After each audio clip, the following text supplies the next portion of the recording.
Hey, I'd like to welcome you to another episode of Mission Matters. My name is Adam Torres, and if you'd like to apply to be a guest on the show, just head on over to missionmatters.com and click on Be Our Guest to Apply. All right, so today I have Dominic Forth on the line, and he's CEO over at Thought Leaders America. Dominic, welcome to the show. Adam, thanks for having me. All right, Dominic. So we got a lot to talk about, man. I've been watching your work, and when it comes to landing national TV interviews, getting on top podcasts and major media features for individuals out there that, have a story to tell, you're the guy over at Thought Leaders America. So we're going to get into that, into how you got into the business, into how people can also elevate their brands as well. But before we do that, let's start this episode the way that we start them all with what we like to call our Mission Matters Minute. So, Dominic, at Mission Matters, our aim and our goal is to amplify stories for entrepreneurs, executives, and experts. That's what we do.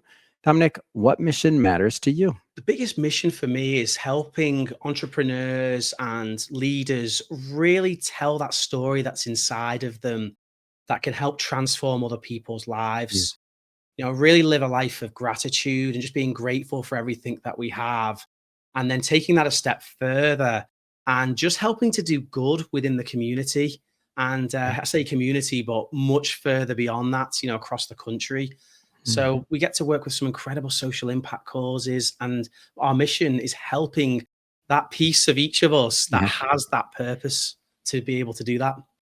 That's great. Love bringing mission-based individuals on here to share why they do what they do, how they're doing it, and really what we can all learn from that. So great having you on. And for the people that have been watching this show for a long time, you know my background. You know I come from finance. When I got into this business, I didn't know anything about media promo. I didn't even know why somebody should share their story.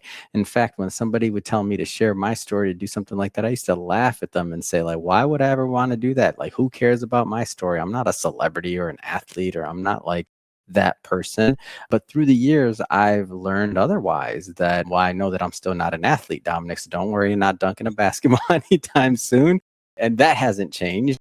But what I do understand now that I've been in this business for 9 years in media, that stories have the power to change communities, to change lives, to change really the world. And that connectedness of being human, it's so much more than just a pretty picture or branding or other things like that. So that's been my personal journey to get me to where I'm at this point. Dominic, for yourself, like what brings you to this point of wanting to help people at Thought Leaders America? Like where did this all start for you?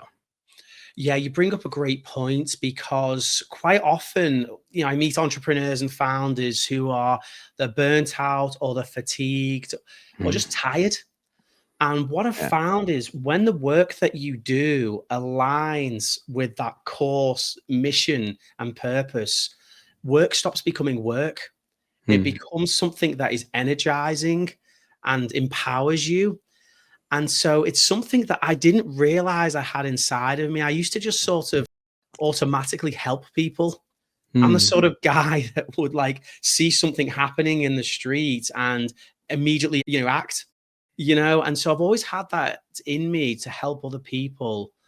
I just didn't realize what that bigger calling was. And so the evolution of my career, you Mhm. know, working in media over 2 decades with TV stations all across the country, finally launched Thought Leaders America because I realized, oh my goodness, this is a great way to help people, help Mhm. other people. So as a force multiplier, really. Yeah, yeah. Yeah. So get into that. I mean, 20-year career in television and media, like go a little bit further into that. What does that look like and what qualifies you to help people in this mission and also in getting on TV really and getting major media? Yeah, I was always curious, which kind of led me down the path. I mean, I was very fortunate. I could have been a scientist, a mathematician. I was, A's across the table. And Dang. Hold on, Dominic. You might be too smart for this business. What's going on? I'm just well, there go the comments. I'm just playing. Lots of smart people in media. I may not be one of them. Go ahead.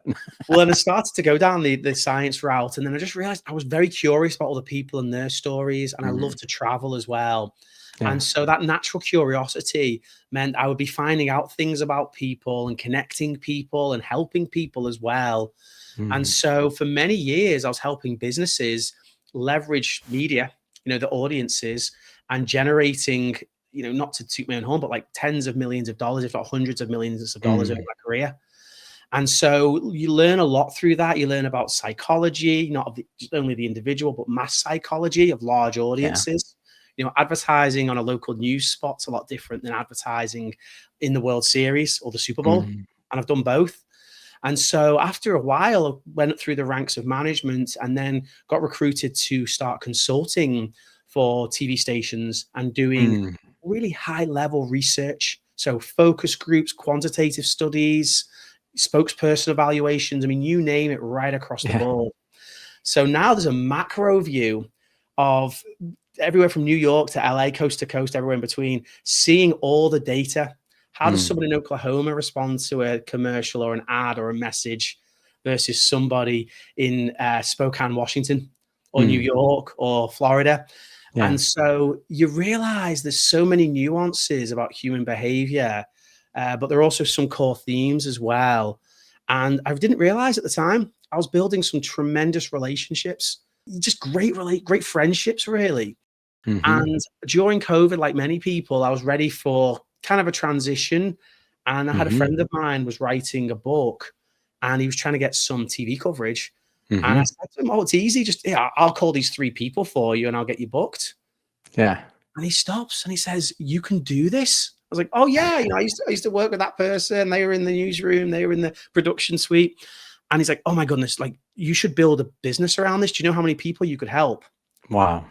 And so that was the launching point. And, with the rise of podcasting, that then became the next step Mm. because the two separate things really. TV's often headlines, Yeah. straight to the point, 3 to 5 minutes, but podcasts, they're phenomenal because they're far more personal, a lot more storytelling. And so it's been an evolution from there. And then naturally people go on then to get speaking engagements as well. Yeah. So all communication, but the one thing that really at the core of it is the true goal. And this is, I'm being as genuine as possible, of helping Mhm. other people. I mean, Yeah. that permeates with everything that I do and what the company does. Mm.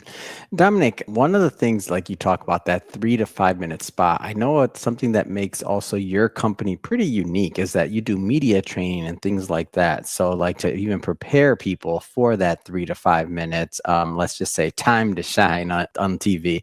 What makes a good 3 to 5 minute spot? Like just give us, I know first to give all you have, people need at the end of this, I'm going to give you the opportunity to leave website, things like that, so that people can follow up and get the training. But well, in your opinion, what makes a good 3 to 5 minute spot? Yeah. So I'll give you 3 things to begin with, and then I can give you a quick framework. And then Yeah. I can also give you what not to do because I was on TV just yesterday and I was like, oh my goodness, I broke 5 of my own rules. Oh no. Yeah. So the 3 things at the core is you have to be audience centric. So that's number Mm, one. So you've got to be focused what's in it for the audience because mm, naturally they're very selfish. I mean, we all are as mm. viewers sometimes. Yeah. So what's in it for them? The second, which you get What's then an gets example of that, by the way? Like what? Just so anything. Like what would be an example of making sure that you're being audience centric in an interview? yeah. So this actually will lead into the framework. So to Wonderful. start this segment, let's say we're talking about Alzheimer's, Mm-hmm. and I have a personal story about Alzheimer's. Well, if I Yeah. just come on talking about that story, I might feel great, but it's not really as relevant to viewers. Mm, But if you lead with 1 in 3 people are affected by Alzheimer's in one yeah. way or another, and the economic cost is in the billions of dollars, Mm, now you're getting people's attention because they're like, wait, 1 in 3 people, really? And they think of them, wow.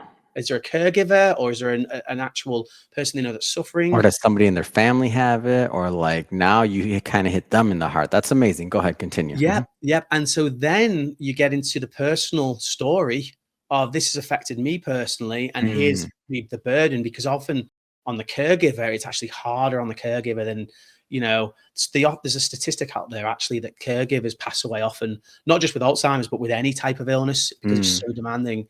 So yeah. now you've gone from audience centric to emotionally engaging. So that was Mm, number two. But it doesn't stop there because the third point is you've got to be authentic. mm. And that's the hardest piece How's because, that the hardest piece? Tell me. well, because you They're see a lot. nervous or like, I don't know. Well, In this realm, it's in this example rather, it's quite easy because, you know, it's a personal story. You can tell obviously that there's photos on the, you know, on the interview, for example, or Oh, B-roll that shows it's yeah. authentic. But Mhm. what happens is you have often commercials, let's say TV commercials, where Mhm. it's audience centric. It might be, hey, come on in today and it's 50% off. And if you Yeah, don't come in, I'm going to get on this roof and I'm going to jump off the roof. So come I on down got and you. see me jump off the roof.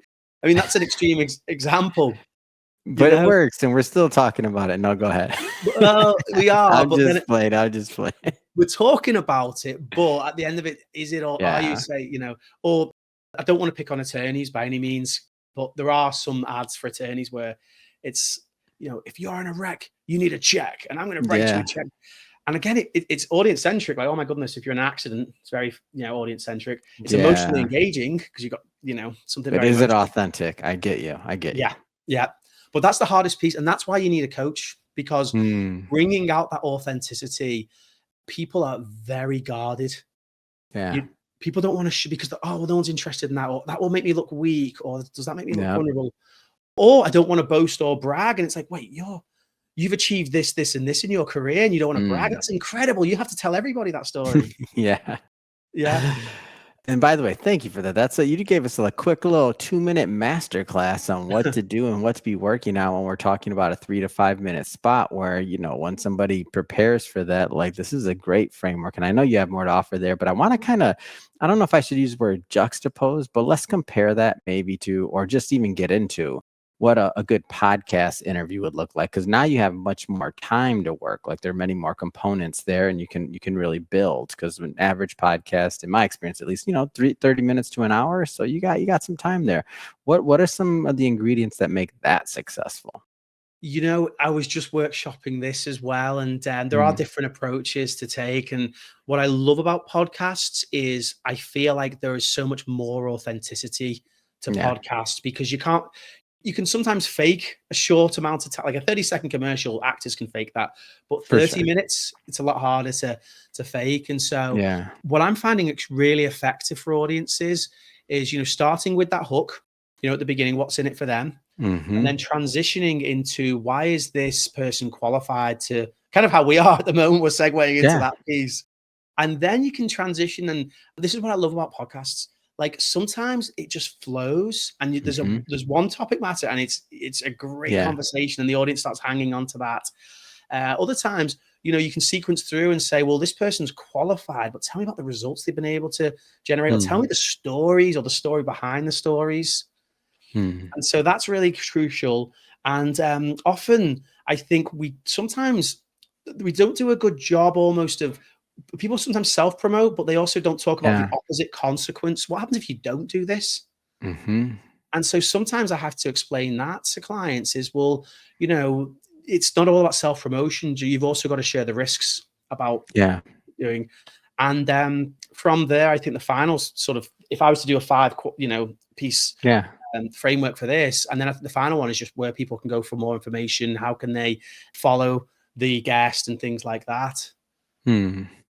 And for me, I feel like the trust factor it's just so much more important nowadays, maybe than it once was because it's so hard to find. Like it takes time to build trust with an audience, especially as a guest. Like over time, people hear your story over and over again, the more you're in media, but it like you can lose it pretty quickly. What does it look like and what does that mean to you right now? Just with, you know, AI, so many different things are going on, people in their avatars and all these other ways to do it. Like, what is this trust factor? How does this play into your world? You know, I'm so glad you brought up trust because attention is almost cheap Yeah. these days, It but is cheap. trust, Boost a post, like whatever. You can get a lot of views. You can get a lot of people watching your stuff. It's cheaper than it's ever been. yeah, people are chasing views, they're chasing clicks, but trust is Mm, priceless. yeah. And to your point, it's extremely valuable. And you know, with AI, as you mentioned, it's so difficult because you have deep fakes. You've got a Hmm. lot of content just being, you know, misrepresented or being really just blasted out as well. Hmm. And so that's why I feel that TV is a really nice way to build trust because you've got gatekeepers built in.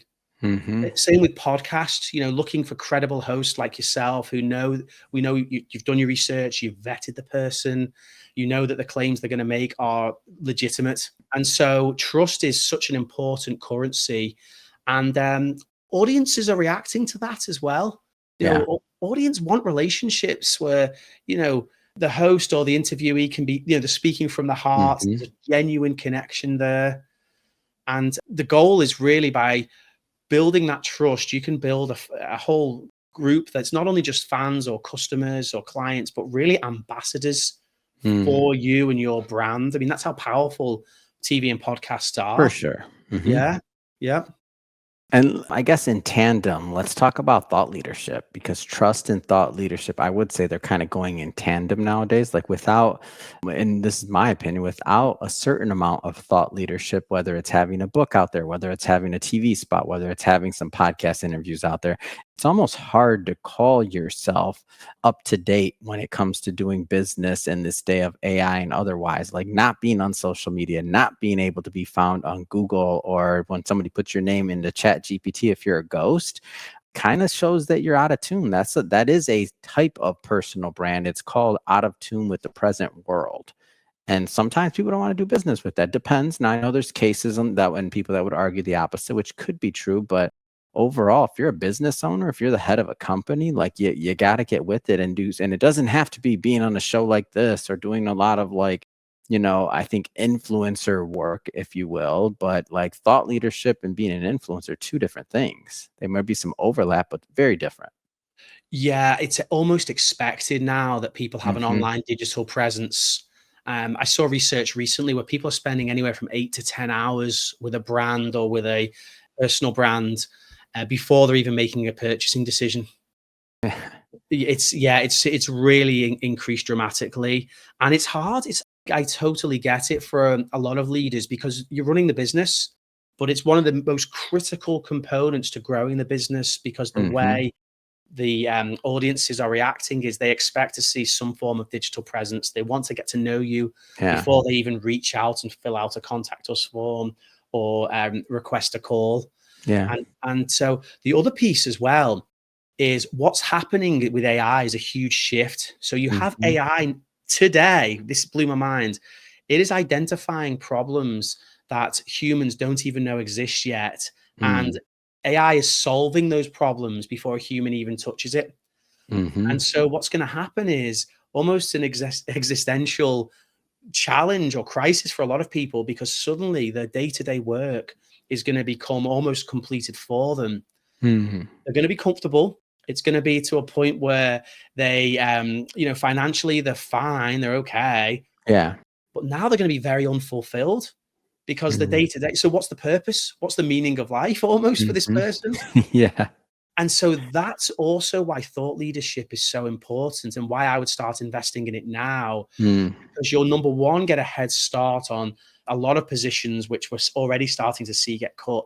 But two, you're getting a head start on pursuing that passion or that one Mm. thing that you've really, have always wanted to pursue that you haven't been able Mhm. to because of all the Yeah. work in front of you.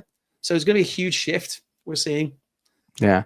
And one thing that you said, Dominic, you said, you understand because people are busy and this and that. I think you're letting people off the hook a little bit on that one. And I got to bring that back up because now I don't understand. And not based on what you said, but really think about it. The top CEOs in the world, they're responsible to shareholders for publicly traded companies. They got to do an investor call. They got to do like their once a year, whatever it is, and be in front of camera. So the ask isn't what it used to be. So if you want to do a TV spot once a year, if you want to do whatever you have to do, not having something up there, if you can't take a half a day or whatever it takes to do one TV spot a year or one every couple, twice a year, something like that, that builds up over time.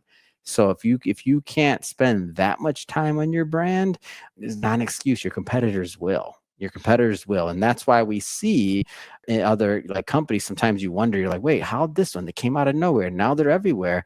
A lot of times the CEOs visible, they might be extra visible, by the way, but I'm just saying that let's say the individuals that already had an advantage with no digital presence, like it's going to be harder and harder as time goes on, as competition gets as the population ages and the younger population are all digital, not all, obviously I'm exaggerating there, but they're used to a different type of connection with brands and how they make their purchasing power. So you can't just like catch up. You got to start this stuff now. And even if you only have time to do one great TV spot a year or a couple of podcast interviews per year, another 5 years, 10 years is going to pass at the snap of a finger.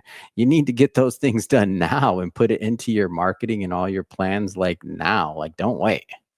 Yeah. Well, and you know what holds a lot of CEOs back? And I was astounded when I realized this. It's as simple as the Zoom background and the home office setup. Really? Wow. Yeah, it really surprised me because there's been times where I've landed major TV appearances and podcast appearances for CEOs, and they're just not ready because they don't have a curated background. And so Yeah. the best clients that we've worked with, they're ready to start like, hey, what do you think of the color of this wall? I'll go this weekend, I'll paint it a different color. How does this plant look? How does this look? Those small things make such a big difference. But that's again comes down to having a really good coach in your corner who can say, hey, move the camera this way, let's adjust lighting that way. Otherwise, you're holding yourself back over something so simple that can be corrected quite easily. Oh, that's interesting. Yeah, get that done. If you're watching this and that's what's holding you back, yeah, get a coach, get it done. That's the least of very low barrier of entry to make sure that you're building that digital footprint. Yeah. The other piece as well, Adam, is knowing what to talk about. And I know that sounds like an unusual thing to say for some of the most talented. That sounds logical. I thought that would Okay. have been the reason. Maybe fear, maybe something else. I can dig that. Like that, I understand. Backgrounds, I don't understand. Get that together. But go ahead, continue. No, and that's why again having a coach is so important because Yeah. you want someone to bounce ideas off, or better still, advocating on your behalf. Coming up with ideas, tracking the news daily, looking for connections between what's happening now and the company. I mean, the news cycle, you've seen how quickly it changes. I mean, there's opportunities every day to be in front, and plus with the number of TV stations across the country, I mean, there's opportunities every day. It's wonderful. Well, Dominic, I'll tell you, man, this has been great having you on the show today and learning more about what you're doing. What's next? I mean, what's next for you? What's next for Thought Leaders America?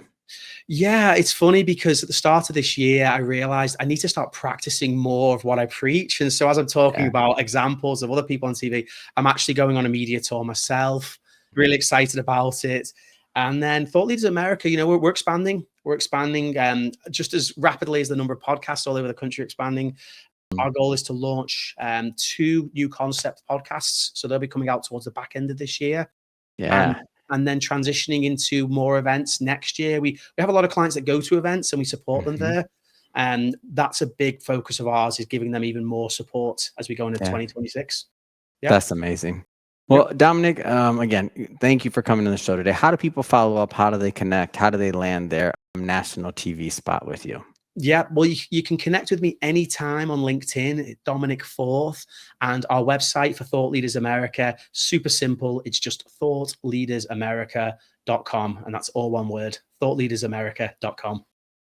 Fantastic. And for everybody watching, just so you know, we'll definitely put some links in the show notes so you can just click on the links and head right on over. And speaking of the audience, if this is your first time with Mission Matters and you haven't done it yet, hit that subscribe or follow button. This is a daily show. Each and every day, we're bringing you new content, new ideas, and hopefully new inspiration to help you along the way on your journey as well. So again, hit that subscribe or follow button. And Dominic, thanks again for coming on. Yeah, great to see you, Adam.